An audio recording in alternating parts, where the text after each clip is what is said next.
Hello, everybody. I'm Isolde, and this is Pauline. Hello. From South Tyneside. So, the Digital Skills Sharing Initiative, just to introduce it to the team. Oh, that didn't happen before. Flashy. This didn't actually happen on my version of PowerPoint, so this must be a bit more advanced. So, with South Tyneside, we had Catherine Armstrong, Pauline Martin, and Colin Copeland. And from Canongate, we had Kate Cannon, based in Edinburgh. And from Headline, we had Samantha Eads. And Pan Macmillan, there was myself, Lauren Ace, Chloe Healy, and Becky Plunkett. Basically, the starting point in South Tyneside was the library staff and the library service as a whole. We wanted to use social media. We were all talking about social media, but... Is that one? Yeah. But the council said no, not in South Tyneside, it's just not happening. And basically, I mean, they weren't just saying no, they were very anti-social media because historically we had somebody called Mr. Monkey who was using social media to leak sort of vital information about the council. So they were terrified, basically. I think from a publisher's perspective, actually, we sort of naively, when we first met you, there was going to be Google Plus Hangouts, and there was going to be Skype interviews, etc. And then we met with South Tyneside, and then we were coming from a commercial organisation that's got on several platforms and social media. I think we were all quite surprised, rather naively so. So basically our starting point was to actually get a social media presence. So after a month of harassing the IT team, promising my first child and signing blood, we finally got permission to actually set up a Twitter account and also a Facebook page. And from that we decided to do 2 projects, not just one, because we thought we might as well use it now we've got it. And it was going to be a teenage reading project and also the big read. One of the key things when we were discussing this project with the publishers and with South Tyneside, that was because we were starting a platform from zero, that whatever we did really had to encourage people to engage and follow and like the Facebook page and the Twitter page. So that was key to both of the projects that we began. Oh, yeah. So how we worked together. Geographically, we had a little bit of a challenge, I would say, because obviously South Tyneside, and we also had Kate Cannon from Canongate, and Canongate is based in Edinburgh, so that was geographically a slight issue, but South Tyneside kind of neatly in between both. So both the London publishers, we met up to discuss initial strategy, and we communicated with Canongate over email and phone, and then also obviously we kept in touch. I think email was possibly it ended up being the most convenient way to keep in touch.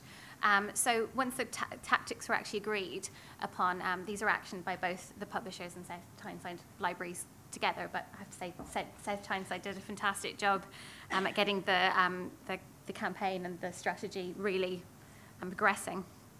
So basically the first one was the Teenage Reading Project, and the idea behind the Teenage Reading Project was we had the Summer Holiday Reading Scheme and we also had the 6-book challenge, but it was something within those middle years that we felt we were actually missing, so that's why we actually did that. And we wanted to build new partnerships with local comprehensive schools as well, because traditionally we'd worked with the primary schools and not so much with the comprehensive schools, and we also thought in terms of social media it would be something that they would want to engage with.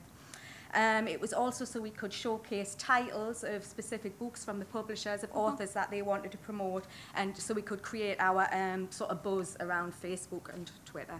Yeah. Also, as I mentioned before, any initiative that we want to ensure that it would actually help develop an audience on the platform. So, and also, can I just mention that the age group that we chose also had something to do with Facebook. We had to be careful that we kept in line with Facebook's regulations and their age limit. And there's obviously a minimum age that you have to be on, or a maximum age to be on Facebook. Also, you had to like the page to actually receive your first book. And then the idea was that you would then post a review of the first book, and then you would receive your second book. So it was obviously feeding those likes and then feeding some interaction. So you're actually sort of almost giving people a motivation to like the page. So that's what should have happened, but I'll explain that a little bit later on what actually did happen. So the 3 books, we had Ember Fury by Kathy Brett, and that was from Headline. What's Up with Jodie Barton by Hayley Long, I can't get your words out. And Wildwood by Colin Malloy, and that was from Canongate, and that's the 3 books that we actually chose. And what I'm going to do is just let you read some of the reviews that we actually got that were posted on our Facebook page. So this is actually really useful for publishers as well, to get that live feedback of what the target market. This one's a fabulous, fabulous review. It's the bit I don't actually read, but when I read this book, it's amazing. I mean, that's what it's all about. That's why I personally work in libraries. Yeah.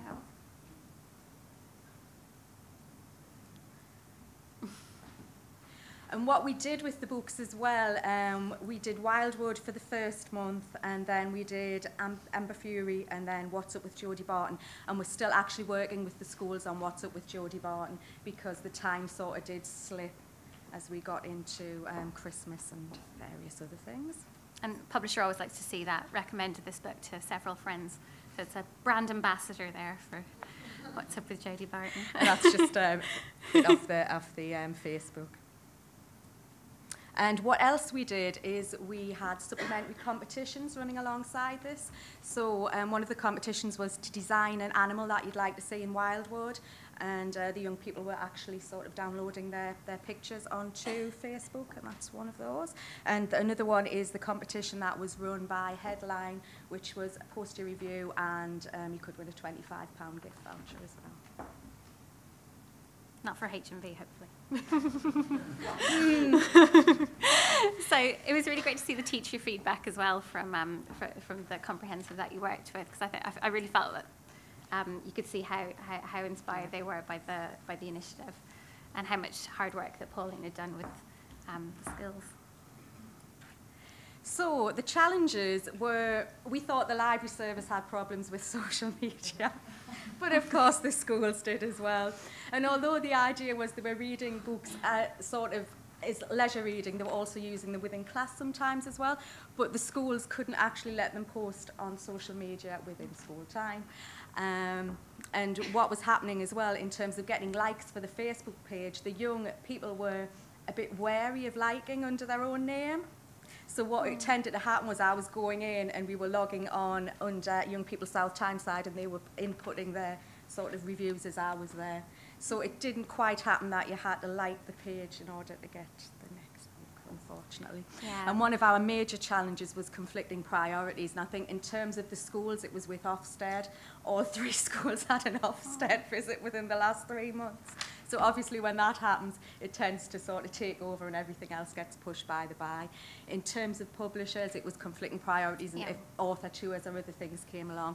And in terms of South Tyneside Libraries, it was we went through a restructure as well, so there's lots of things going on. But we did manage to get there. Yeah. So looking at sustainability of the project, there's a really great platform with Young People's Facebook page on which to develop future projects. I feel that South Tyneside and also publishers have developed strong links with the schools, and also I hope Pauline and I'm sure we'll stay in contact as well, and that's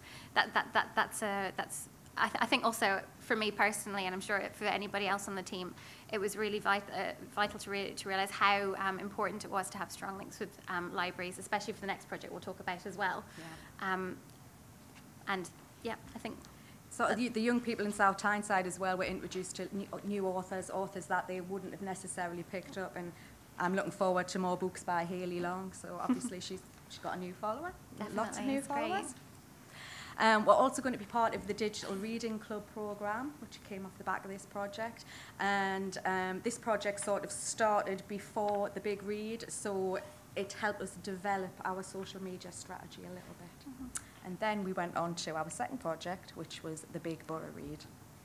So the idea of the Big Borough Read is to celebrate libraries, books, reading, and through the Big Borough Read, the idea was to encourage new readers, and also it was to help develop the Twitter, the Twitter feed for the library as well. We worked with Anne Cleeves, who is a fairly locally based author, and also she's one of our authors at Pan Macmillan. And many of you may know Anne as the author that's inspired the Vera Stanhope series that stars Brenda Blethyn. So there was a TV moment around this, and a lot of people would have been familiar with Vera as a TV icon, I guess. So it was a perfect book to work with, and also Anne works quite regularly with South Tyneside Library. So for the big read, Pan Macmillan donated 143 copies of The Glass Room, which was wonderful. We set our Twitter and Facebook up.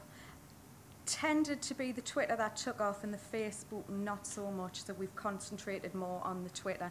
And I think when we looked, we had about 146 followers, which may not sound a lot, but from nothing, believe you me. And I know the previous speaker was saying every time they got a new follower, they were jumping up and down, we got to 100, and we're all going, yes, great. It was promoted on the reading agency's website, thank you, Ruth.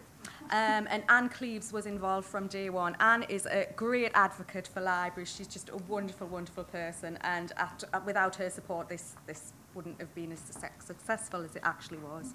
Anne retweeted all the time, and Pan Macmillan retweeted as well. And as part of it, we had a big murder mystery night, which was great fun. This is the reading groups for everyone. And also in our local press, readers urged to review book online. And there's also a picture of Anne there, getting interviewed by ITV for a little bit on the news as well, which was good. And it was a little bit, it was cut down a great deal from what it should have been. And that's our murder mystery night as well, which was great, getting the staff involved. And a lot of people that came along to the murder mystery night were people that we hadn't seen, that had sort of picked it up from the Twitter feed, which was really good for us. Also, as a publisher, it was, we were actually really been developing Anne's social media. Anne's an amazing tweeter and regularly tweets, and we've been really sort of developing this with her. Also, Anne herself has been involved in an initiative where she's sponsored a bursary where somebody who's from outside London gets the opportunity to actually work in a publisher. And actually, Becky's here today, and Becky was actually was lucky enough to travel to South Tyneside. So it's really worked together, and we've really been able to incorporate that into our wider marketing plans, and I think it's really been a sort of positive for both the library and for the publisher. Again, we really learned how important it was to actually work closely with the libraries. So the challenges, again, it was getting sort of the Facebook and Twitter accounts set up and just getting started, and then the initial building up the audience, which will be the same for all the projects. Anne Cleeves' feedback, I asked her what she thought of the project, and as you can see, I'm not going to read it out, I shall let you read it. Yeah, Glassroom won't be adapted to be a Vera episode. So I think we felt that this really helped, actually, without having Brenda Blethyn on the jacket, as Anne mentions here. Really felt that this gave that book the extra boost that it needed. And finally, the sustainability in terms of all that we've done. We had a meeting with our IT the other day, which you normally come out wanting to bash your head off a wall, but we didn't this time because they've said we can convert the Big Read Twitter account and the Big Read Twitter and Facebook accounts to a general libraries account, so we've got that. We can have a social media distribution group, because what I didn't say was the Twitter and the Facebook and everything was all set up, and it was only me that could actually use it, which obviously was quite sort of intensive times-wise. We can now have a sort of digital newsletter.